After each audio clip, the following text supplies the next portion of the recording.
মৃত্যুর পরে 3 দিন 40 পালন করা যাবে কি না, এগুলি শরীয়তে নাই। মৃত্যুর পরে কি করবে, তাহলে শরীয়তে কি আছে? আমি যে বললাম এগুলি শরীয়তে নাই। আচ্ছা, আপনি তো মৃত্যুর পরে বাপের জন্য বা মায়ের জন্য 3 দিনে কিছু খাওয়ালেন, 40 খাওয়ালেন, এটা ভালোর জন্যই তো খাওয়ালেন নাকি? মানুষ দোয়া করবে, বাপ জান্নাতে চলে যাবে, এটাই তো নিয়ত। কিন্তু সাহাবারা রাসূল সাল্লাল্লাহু আলাইহি ওয়াসাল্লাম থেকে এটা প্রমাণিত না।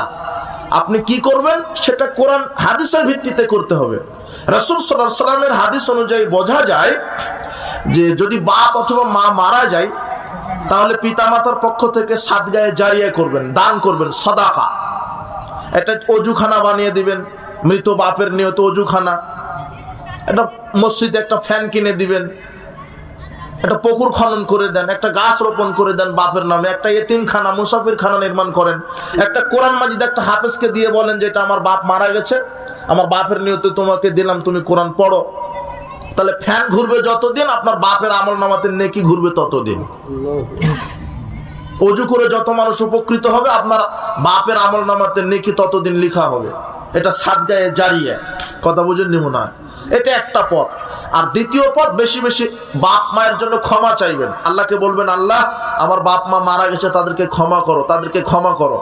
সব সময় রাতে উঠে 2 রাকাত সালাত আদায় করে আল্লাহকে বলেন, আল্লাহ আমার বাপ মারা গেছে, আমার বাপকে ক্ষমা করো। তাহলে কি হবে? তাহলে বিচার মাঠে যখন জান্নাতে দিবে আপনার পিতামাতাকে, তখন আপনার পিতামাতা বলবে, আল্লাহ আমরা এত আমল তো করতে পারিনি, তারপর আমাদেরকে এত মর্যাদা দিলেন। তখন আল্লাহ বলবেন, ওই যে সব ছেলে মেয়ে তুমি দুনিয়াতে রেখে মারা গেছিলে, তারা তোমার জন্য বেশি বেশি ক্ষমা চেয়েছে, তাদের ক্ষমার বদৌলতে আমি তোমাদেরকে জান্নাতে মর্যাদা বাড়িয়ে দিয়েছি।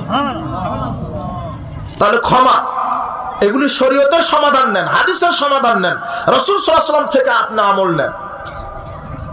সাদগায়ে জারিয়া। 2, ইস্তেগফার, বা তাদের জন্য বেশি বেশি দোয়া, ক্ষমা চাইবেন।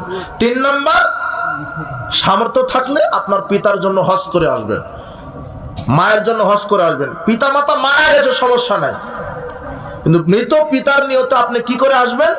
হজ করে আসবেন। তাহলে হজ আপনার পিতার জন্য আল্লাহ কবুল করে নেবেন। একসাথে সবাই